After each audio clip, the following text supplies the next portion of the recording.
What's good, y'all? It's your boy Mark coming back to you today with another YouTube video. And today I want to talk about having a 9 to 5 and also still being a creative.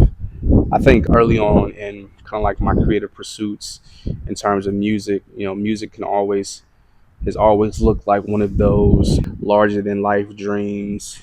It's kind of like making it to the NBA. There's only a certain amount of slots. Everybody's not going to make it. Yeah, you probably have a lot of people that's good, but not everybody gets to the NBA. You know what I'm saying? I think being a kid growing up in Miami and having hoop dreams, and recently I had my little cousin down here, and he was telling me how much I used to like. He reminded me of how much I used to love like playing basketball, and it kind of like brought back memories of like me putting up 500 shots like after school, because I had this dream and idea that one day I was going to make it to the league. And then that kind of like transition when I started running track and kind of realized I saw my track too in Denell, and I said, could have been old dog, but had a different call. Started with basketball, barely 6 feet tall. Them track meets a lot of kids faster than me. Football, grandma barely had money for cleats. Art wasn't cheap, but that talent came easiest to me around 13. Started writing poetry, never told the streets the homie would disown me. And so yeah, man, it's really just about realizing. I think that line just kind of like there's a poet by the name of Miles Hodges who has a poem who pretty much talks about how he knew he was never going to be tall enough to play in the NBA. And I think at those different kind of like moments in my life where I've given the sport of basketball everything that I've given it at that particular time as much as I could, and it's just like I moved on, and now it kind of like with the music space now, the landscape now, it's like you necessarily don't have to make the NBA, but you can still make the G League and make a viable income off of your music. You know what I'm saying? Through selling merch, through building direct to consumer brands with your audience, and through that being able to sustain your lifestyle. And so also still building out that for myself, excuse me, infrastructure wise, building out that structure for myself infrastructure wise, and then also understanding the landscape of being an artist in his 30s and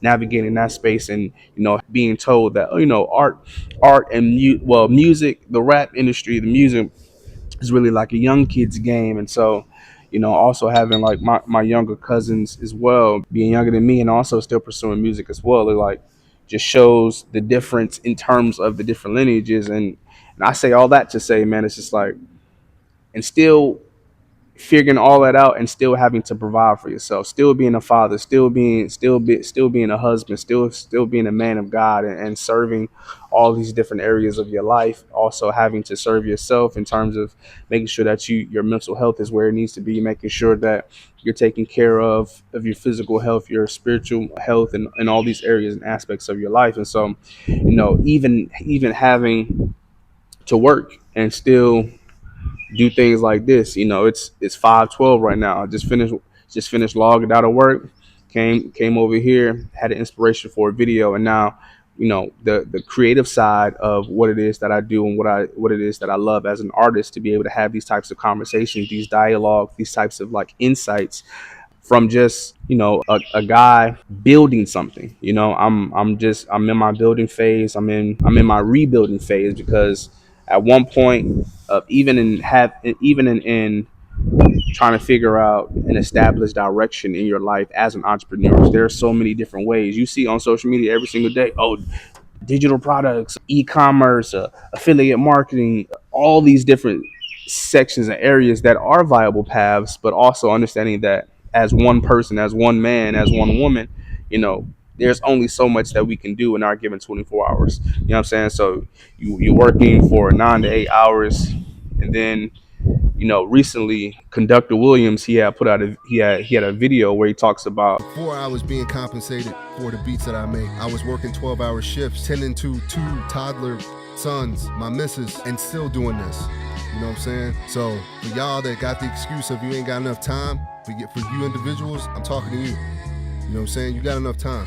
You got to make time for this shit if you want it. if music is something that you want and you are working a 9 to 5, then you have to find you have to find the time. You have to find the time to do this thing. And I agree. Like, So for me, I think this is a clear representation of that, of taking my daughter to school in the morning, to preparing her and getting her situation, and then having to work for 9 hours, and then I'm coming out here to shoot a video to then I have to edit, and then from the edit I have to bust down clips, and then from busting down clips I have to post, upload, and post and schedule the content. So all these different things that I'm doing in pursuit of my goal at the end of the day is also a means of like, hey, me recognizing that this is something greater than just myself. And so I think when you're an artist and you're moving from a place of purpose, and when you're an artist and you're moving from a place of like, what's your why behind it, like even understanding like my family isn't a burden, but my family is fuel for what it is that I'm building.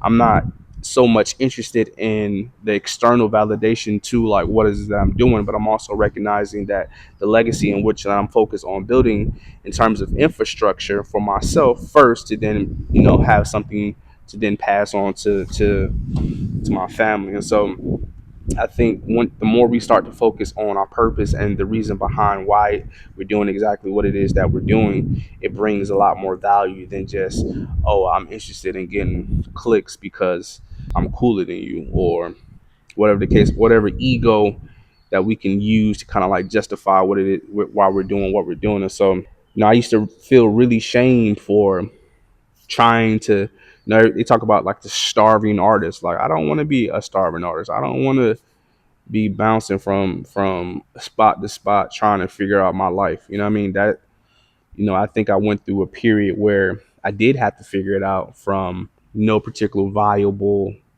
form of fashion, but more or less just saying, hey,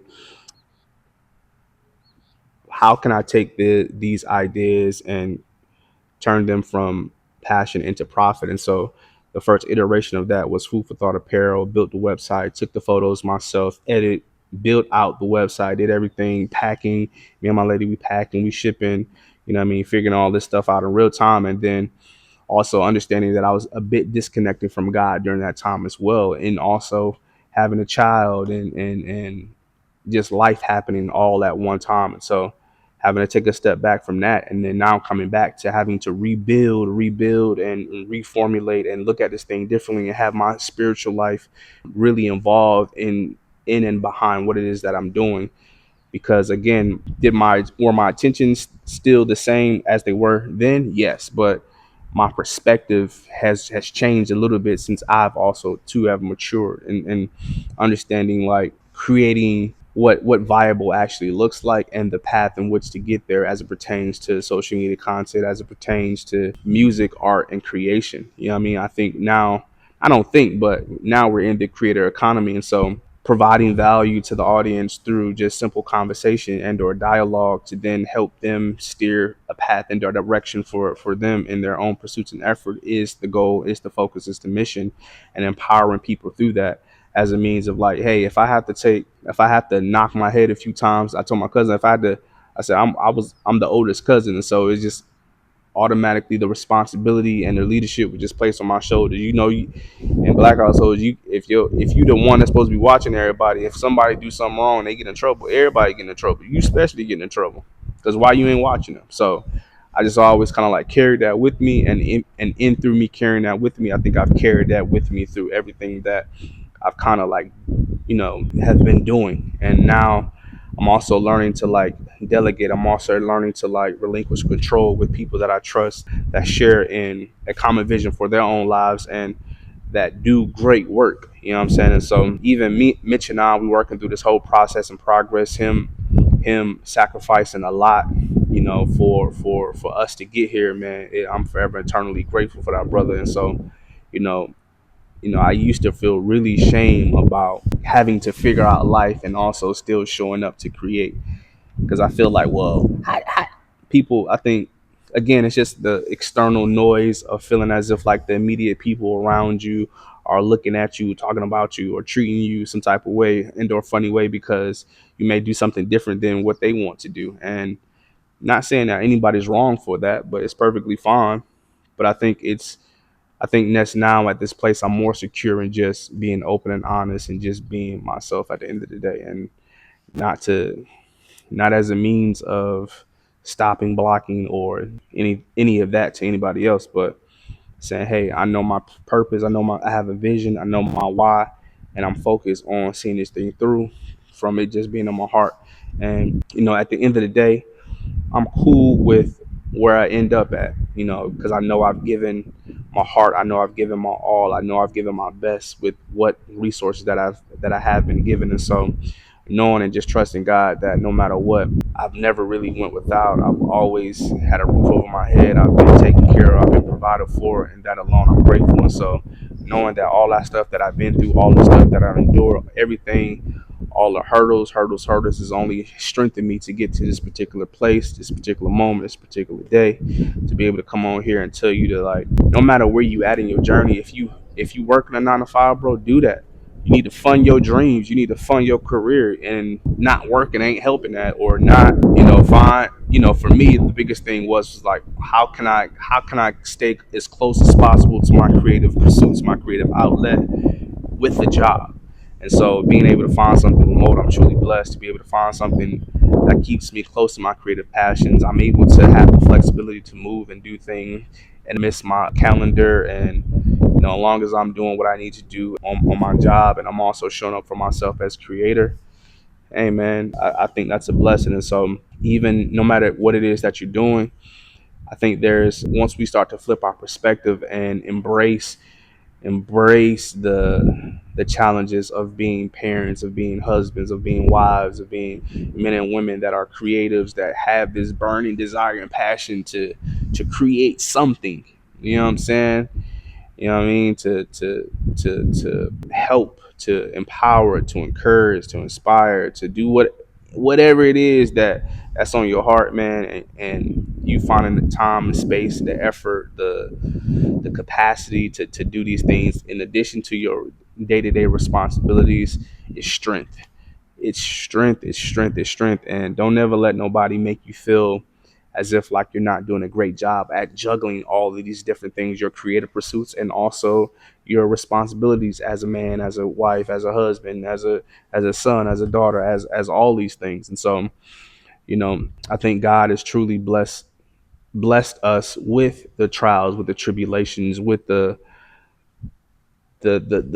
path, the journey of figuring out and utilizing what it is that he has given us to create, as he is the greatest creator of all time. And so I hope this message finds you wherever you may be. I hope it encourages you to continue to keep going, to continue to keep trusting yourself, and continue to allow yourself this space to also rest, to also allow the space for you to take a step back when need be, to recharge and regenerate. Like, now I've gotten away from I need to post 3 times a day, 5 times a day. It's like, yes, you want to give yourself a chance and opportunity, but when I post, I want it to be a true reflection of me. When I post, I want it to be a real representation of who I am, what I stand for, and kind of like my message. You know what I'm saying? And so I'm never interested. Now I've gotten away from, hey, I need this many likes, or I need this many subs, or, you know what I mean? It's just like, just being, you know what I mean, and just allowing things to happen and naturally progress as they should. And so